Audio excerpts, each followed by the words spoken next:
변호사님, 우리 개인 회생 진행하시는 분들이나 파산 진행하시는 분들 보면 신용카드가 남아있는 분들이 있어요. 한도라든가. 그런 부분들은 어떻게 해야 되는지 알고 싶습니다. 신용카드와 관련된 주의사항, 이거를 설명을 한번 드릴게요. 네.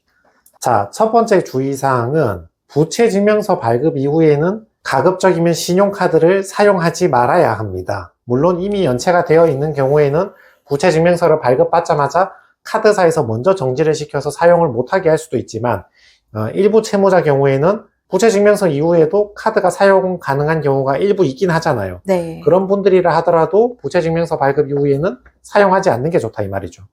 그 개인회생 기각사유로서 신청이 성실하지 아니한 경우, 채권자 일반 이익에 맞지 않는 경우 이런 것들도 기각사유에 규정이 되어 있거든요. 나중에 보전 권고를 할 때 회생위원이 여러분의 카드 사용 내역을 검토를 하고 보전 권고를 내리는데 부채증명서와 신청 시기는 거의 붙어 있잖아요.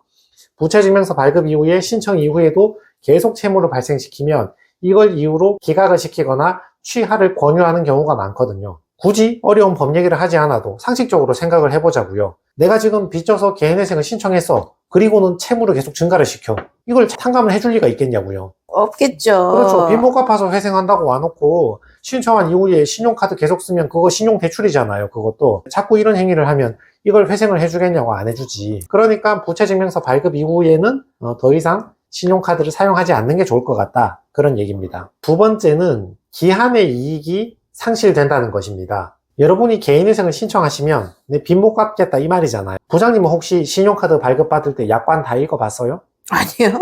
안 읽어봤어요. 너무 많아요. 네, 그거 읽어보는 사람이 없긴 한데 보통 신용카드 회원 약관이나 카드론 약관 같은 거 읽어보면 회생이나 파산이나 채무불이행 이런 게 생기면 기한이익이 상실이 되거든요.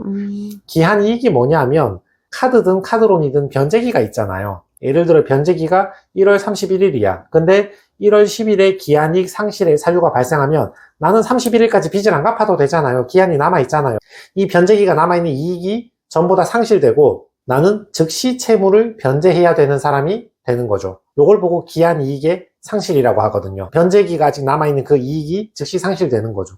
개인회생 신청 들어가면 여러분은 모든 신용카드에 기한이익이 상실되기 때문에 아직 변제기가 남아있는데요. 아니요. 이제 변제기는 전부 다 도래한 것과 동일합니다. 세 번째 주의사항은 상계 처리거든요. 여러분이 카드사한테 카드론을 받았잖아요. 삼성카드는 여러분한테 돈을 받을 채권자죠. 그렇지만 여러분도 카드론에 받을 돈이 있잖아요. 예를 들면 자영업을 한다거나 뭐 이런 경우에 거래대금이 들어오면 삼성카드에 돈 달라 얘기할 수 있잖아요. 이런 경우에는 카드사는 줄 돈 받을 돈이 한 사람한테 물려있기 때문에 상계를 할 수 있다 그런 말이죠. 우리 개인회생은 금지명령을 받았다 하더라도 상계하는 것을 막지는 못하잖아요. 요거는 형평의 원칙에 따라서 그렇거든요. 예를 들어 내가 채무자한테 빌려준 것만 있어. 그러면 안타깝지만 채무자 형편이 어려우니까 70% 탕감받고 30%만 변제받아라 하면 눈물을 머금고 나는 30%밖에 받을 수가 없지. 70%는 날리는 거지. 그러나 내가 받을 돈도 1,000만 원 있지만 줄 돈도 1,000만 원 있다. 근데 나한테 1,000만 원 다 주라면서 받을 거는 300만 원만 받으라면 이건 형평이 안 맞다 이거죠. 그래서 상계를 할 수 있게 해주는 거예요. 카드사에서 상계당할 수 있다는 것을 미리 유념하셔야 됩니다. 네 번째는 신용카드 거래 제한이 될 수 있습니다. 여러분이 부채증명서를 발급받으면 그날 이후로 카드사가 거래에 제한을 둘 수 있다 이거죠. 여러분이 신용카드를 사용을 하든 카드론 대출을 받든 카드를 이용해서 어떤 할부를 구매하든 간에 카드사 입장에서는 더 이상 그런 서비스를 제한하지 않거나 대폭 축소해서 일부만 제공할 수 있다 이거죠. 대체로는 부채증명서 발급받거나 신청 들어가면 카드사에서는 금융상품을 더 이상 제공하지 않으니까 신용카드를 쓰지 못하게 되는 경우가 대부분이죠. 네. 첫 번째 얘기했던 거는 부채증명서 발급 이후에는 개인회생을 기각되지 않기 위해서 쓰지 않는 게 좋다는 얘기고, 지금은 내가 쓰려고 해도 카드사에서 부채증명서 발급 이후에는 제한을 두기 시작하기 때문에 쓰고 싶어도 못 쓰는 경우가 대다수 발생한다 이런 얘기입니다. 다섯 번째는 별채권 행사입니다. 카드사에서도 여러분 자동차나 집을 담보로 잡는 경우가 많잖아요. 이 저당권 채무는 개인회생을 해도 탕감이 안 되죠. 저당권 채권자는 별도로 자기 권리를 실행할 수 있는 거죠.